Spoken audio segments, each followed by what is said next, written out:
Persona 4 remains as one of the most important games of my life. I was in early college when I first played it at a time where I was still really struggling to find out who I was, and Persona 4's message of accepting oneself, flaws and all, really helped me get in touch with aspects of myself that I was too afraid to confront. I don't think I've truly overcome myself or my anxieties, but thinking about the kids from Yasuinaba is always inspiring. They really were the heroes I needed at the time, which is why it's so chilling sometimes to think about the game's villain, Toru Adachi. So this is probably an ice-cold take at this point in time, but I've always believed Adachi was one of the most compelling villains in the Persona series. Persona does a good job of staging their antagonists to directly oppose the main moral of each game to some extent. Takaya was motivated to bring about the fall because he couldn't cope with the fear of death, so he selfishly wishes death upon the rest of the world, convinced that humanity is awful and deserves it anyway, opposing Caesar's ideal of hope for the future and courage in the face of uncertainty. Shido, as a corrupt politician, abused his power and authority to proliferate his chosen elite while the rest of society crumbled beneath him, opposing the Phantom Thieves' goal of punishing abusers who exploit the system and prey on the weak.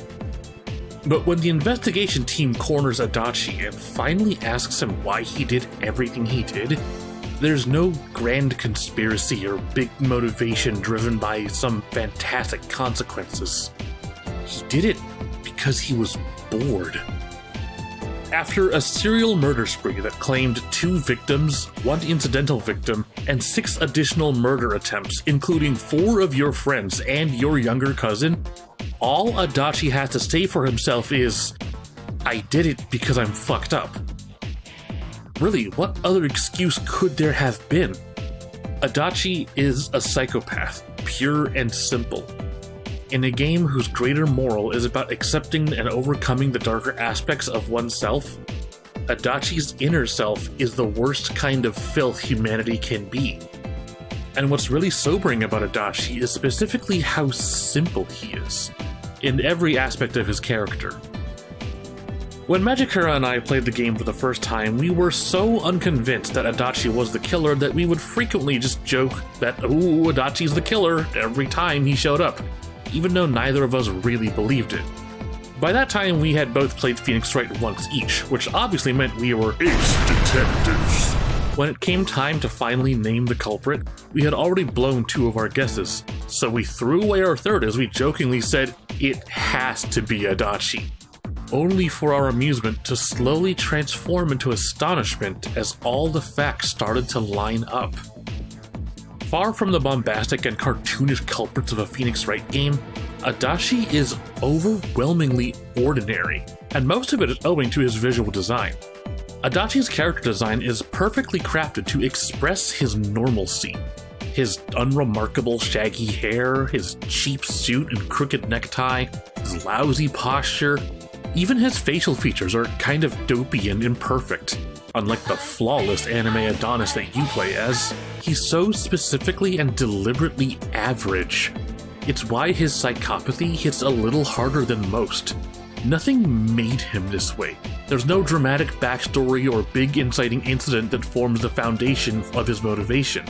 This is just who he is.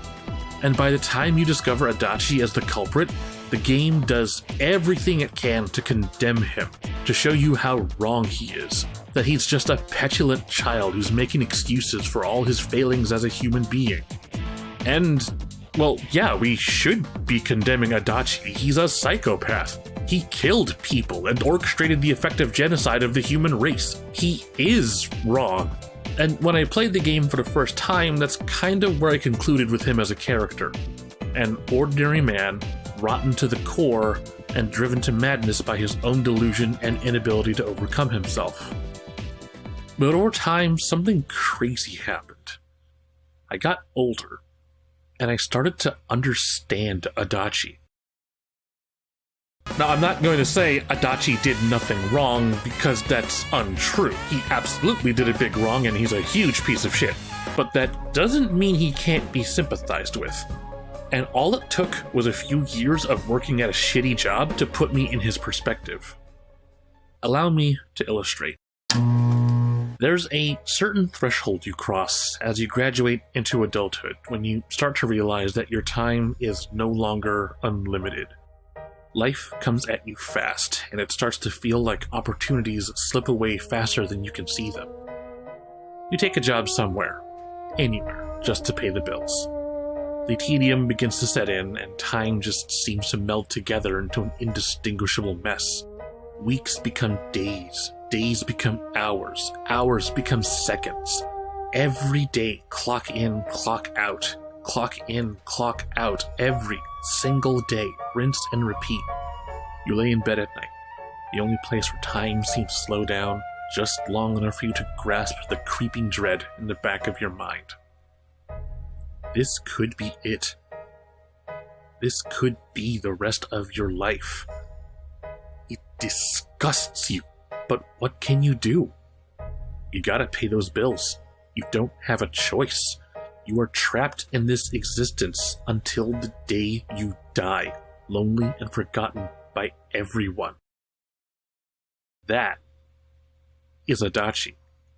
Stuck at the rank of junior detective in a backwater town with no crime, surrounded by people he loathes, no advancement in his career, no love in his life that he cares for, just the same tedium. Clock in, clock out. Discount cabbages at Jeunesse for the same cabbage stew dinner every single night for the rest of his life. Persona 4 often asks us to reach out and see the truth. And this is the truth that Adachi saw. He saw the future, and there was nothing but fog. There's a part where the investigation team just starts absolutely blasting Adachi. Like, not with magic or anything, but with his own hypocrisy.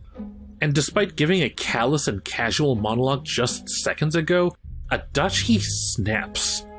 When I first saw this, I just kind of thought it was the Phoenix Wright villain breakdown, where they just lose it and start denying everything loudly and violently. But now that I'm coming back to this perspective, I'm seeing it differently. Considering the stale hell of Adachi's adult life, these kids are gonna come in and start talking about hope and the future? Fuck these kids! They don't know about the existential purgatory that's waiting for them. They've never had to work at 9 to 5, eyes fixed on the clock as each unbearable minute tears away at your soul and leaves you an empty husk by the time you clock out. What the hell do they know about the future?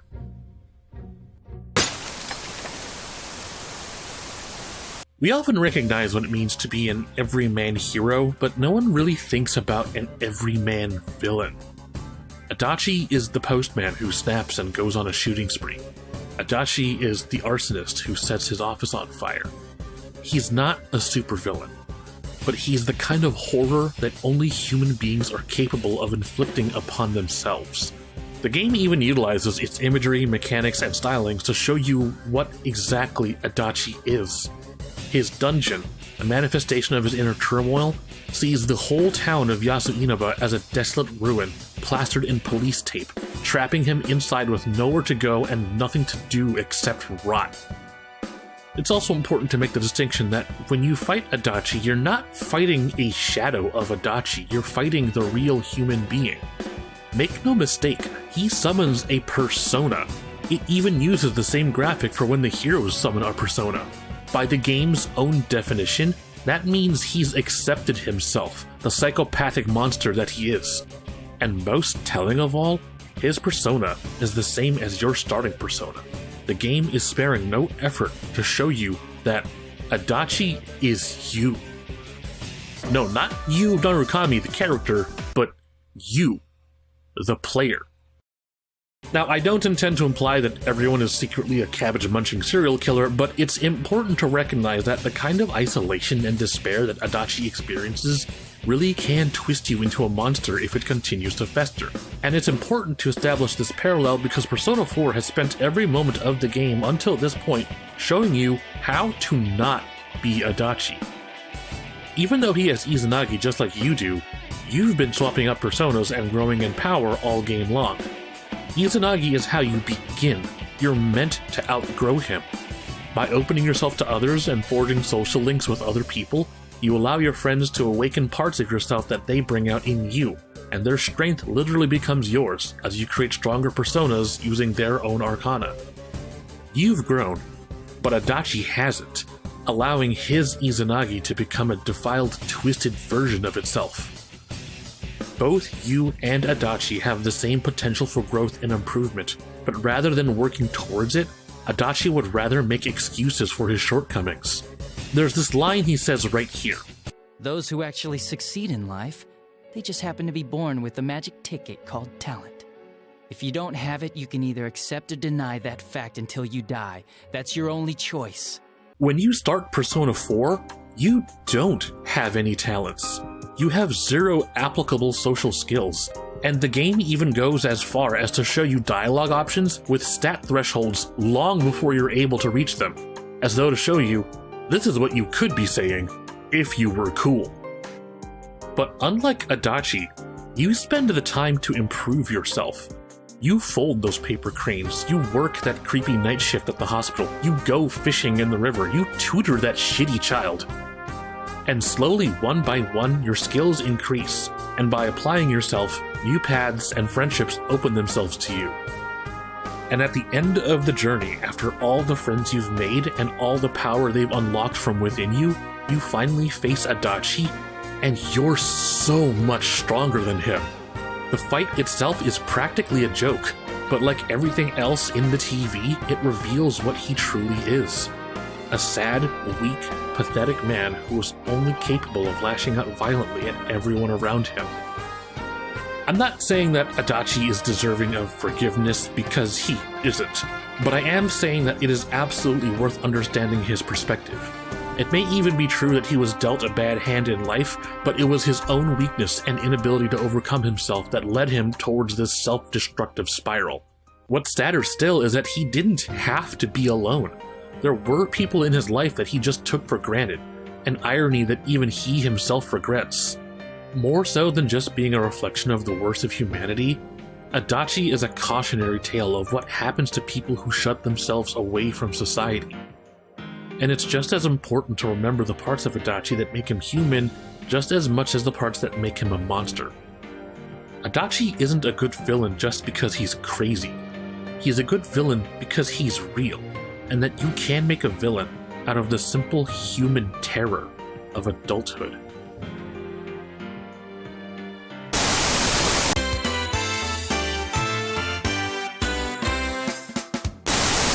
My point is, I went crazy. And I'm smart enough to admit it. By clinging to reality, you're denying the reality of the situation. I mean, do you ever think about how many times we've come close to World War III over a flock of geese on a computer screen? Silly goose, it's all a joke. Everything anybody's ever valued or struggled for, it's monstrous. Why can't you see the funny side? Why aren't you laughing? Because I've heard it before, and it wasn't funny the first time. That's it for today's ABItorial. Thanks for watching, everyone, and feel free to share your thoughts in the comments below. Persona 4 Golden is available on Steam, which makes me super happy to know that new audiences will have the opportunity to experience this amazing game.